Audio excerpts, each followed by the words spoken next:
DJ Sandeep राजनिकी तमकुरी राज कुशीनगर। प्यार में जिसको मैंने अपना समझा था यारा, प्यार में जिसको मैंने अपना समझा था यारा, उससे नहीं मुझको यारो बिना मौत के मारा, यारो बिना मौत के मारा। जो नहीं सोचा मैंने, जो नहीं चाहा मैंने, उसने वो काम कर डाला। हाय, उसने वो काम कर डाला। डीजे संदीप राजनिकी तमकुरी राज कुशीनगर। तेरे गम में ही पीता हूँ, पी पी के रोता हूँ। तेरे गम में ही पीता हूँ, पी पी के रोता हूँ। तेरी याद में मेरी अपनी आँख भिगोता हूँ, मैं अपनी आँख भिगोता हूँ।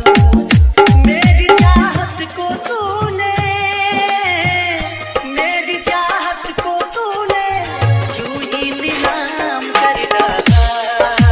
हाय, प्यार में बदनाम कर डाला। डीजे संदीप राजनिकी गाजीपुर हारी ओम नगर।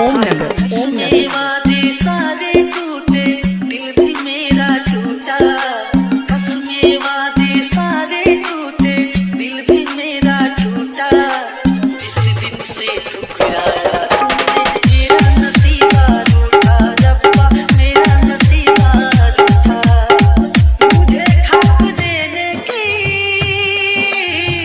मुझे खाक देने की पूरा इंतजाम कर डाला। हाय, पूरा इंतजाम कर डाला। बेवफा तूने, बेवफा तूने प्यार में बदनाम कर डाला। हाय, प्यार में बदनाम कर डाला। हाय, प्यार में बदनाम कर डाला।